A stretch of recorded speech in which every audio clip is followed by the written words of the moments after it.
Bapak, Ibu, dan saudara-saudariku yang terkasih, salpe damai Tuhan beserta kita.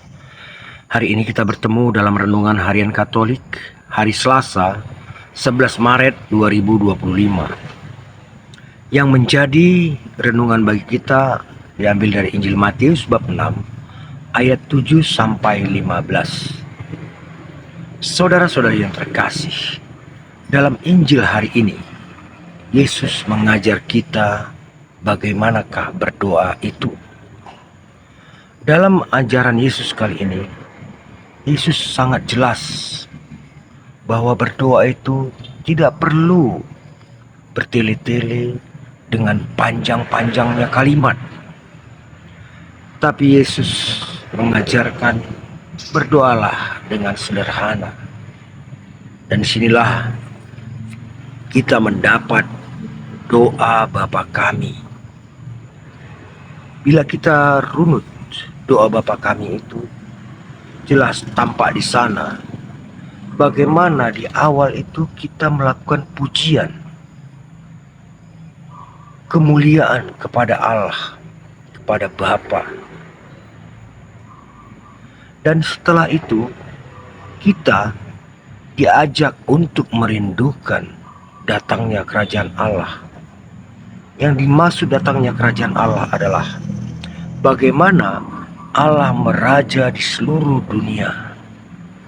Bagaimana seluruh manusia sungguh-sungguh menjadi umat Allah. Dan Allah lah menjadi raja satu-satunya. Dan setelah itu barulah kepada permohonan untuk kita, kehidupan kita.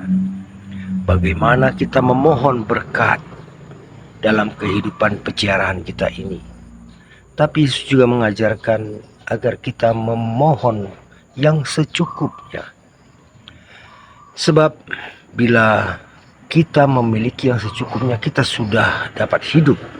Namun saat kita memohon berlebih, ini akan mengundang keangkuhan dan kesombongan pada diri kita. Makanya kita diajarkan untuk memohon yang secukupnya. Kemudian Yesus juga mengajarkan kepada kita agar kita juga dijauhkan dari segala pencobaan.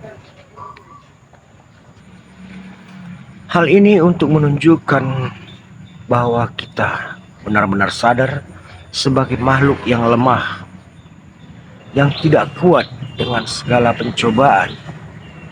Dan kita bersandar hanya kepada Allah agar kita kuat dalam cobaan hidup, dan kiranya cobaan itu tidak membawa kita jauh dari Allah.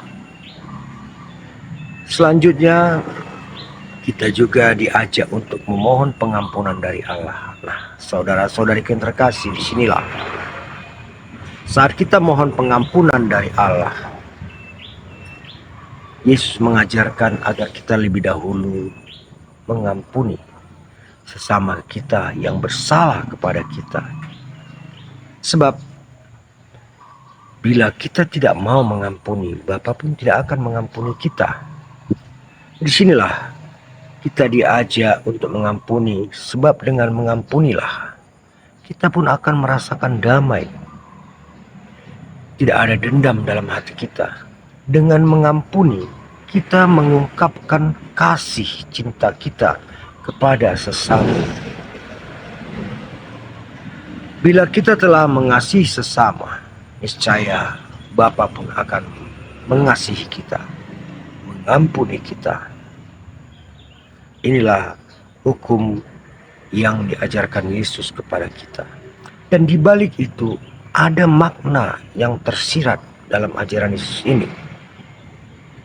Bahwa saat kita memohon ampun kepada Allah, artinya kita mengimani Allah, Sang Maha Pengampun. Tapi di sini Yesus mengajarkan tidak cukup hanya mengimani Allah itu Maha Pengampun. Kepada kita dituntut aksi perbuatan, yakni mengampuni sesama.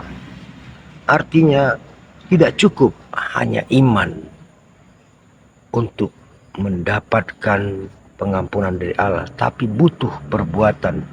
Perbuatan dan iman harus berjalan bersama-sama, bersinergi, membentuk diri kita menjadi benar-benar orang yang mengimani Allah dengan benar. Saudara-saudara yang terkasih, beberapa waktu lalu Bapak Sri Paus Fransiskus pertama mengajarkan cara berdoa.